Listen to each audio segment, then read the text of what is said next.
What is going on, everybody? It's your boy Anthony, the Long Island Fish Guy here. And on today's video, I want to talk to you about something that I have always had a problem with in the aquarium hobby. You know it by the thumbnail, you know it by the title of this video, and that is raising the pH inside of your aquarium. And the reason why is because of this. I love driftwood in my aquarium, and if you don't know this, driftwood actually brings down your pH. If you are watching this video, I'm assuming you're either one of my subscribers, which you all should be, or you're having pH issues inside of your aquarium. If you are having pH issues inside of your aquarium, drop a comment in the comment section below. Tell me a little bit about your aquarium.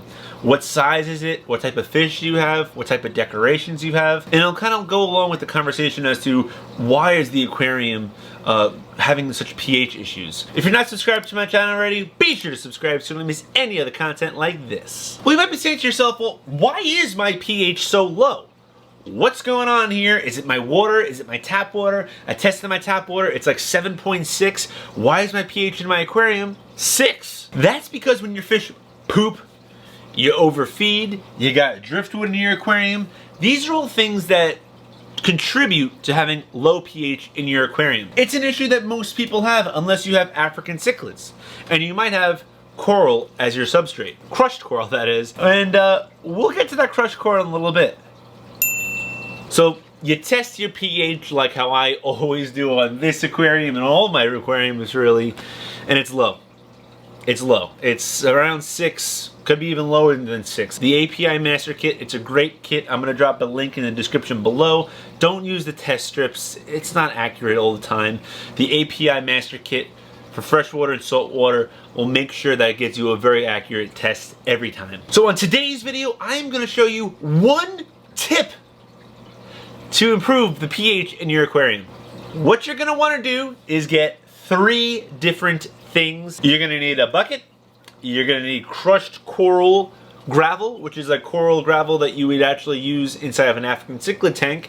And you're going to need media bags. What you're going to want to do is treat that gravel like you would any other gravel. Trust me, I know how not to prepare a substrate for your aquarium. Don't do what I did in that video. But what you're going to want to do is put that gravel inside the bucket, wash it out. Just like any gravel, it's going to be that milky, whitish color. Wash it out like you're putting it into the gravel of this aquarium. After you do that, you see that the water is getting nice and clear. Now, crystal clear, you want to look into that bucket and still see the gravel after you're whooshing it around in there in the bucket. You're going to take that gravel out. You're going to put it on your floor. You're going to look at that gravel and say, hey, it's time to put you in a bag. First thing you're going to want to do is take that gravel, shove it in that bag, tie that bad boy up, and that's it. You got a bag of gravel. But what you don't know is that that gravel is actually crushed coral. As it actually decays and breaks down, it raises up the pH. So what you're going to want to do is test it out. Play around with the actual level of gravel that you need to actually put in, of the crushed coral, to balance out your pH. What I used to do back in the day was use little cuddle bones.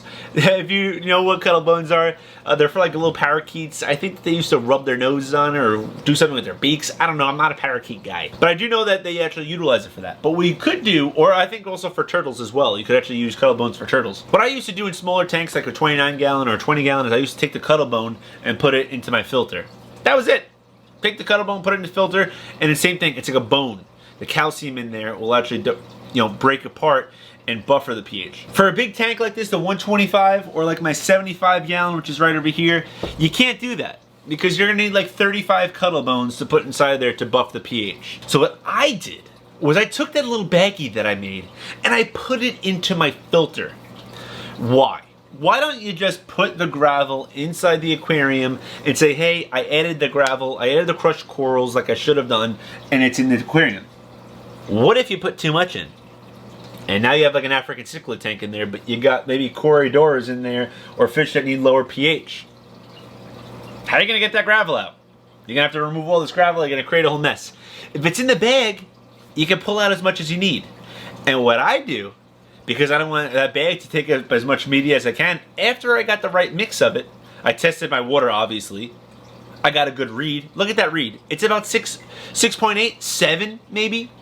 Perfect pH. I've had perfect pH now in all of my aquariums because of this trick. And I literally have neutral pH in all of my aquariums because I tested it out. I really strategically got what type of media, the crushed coral to tank size to the stocking I have in there. And I really have a neutral aquarium, whether it be 1 week or 2 months with no water change. And I say 2 months because of COVID. Because of coronavirus, I couldn't do water changes down here in this tanks, but the pH was stable. I tested the water after coronavirus, and it was stable in here. If you are also new and this is your first time visiting my channel, I am currently building out a fish room. I am currently at my parents' house. These fish tanks down here need to actually be moved. I have 4 fish tanks at my house right now. So more the reason to subscribe and check out what's going on. We're building out a fish room, ladies and gentlemen, and I'm gonna get a monster tank very soon. If you think this 125 is big, you just wait till see what I'm getting next. But if you did like this video, be sure to subscribe. Check out some of the other content here on my channel. Ding that notification bell if you already subscribed. But most importantly, don't forget to fish on.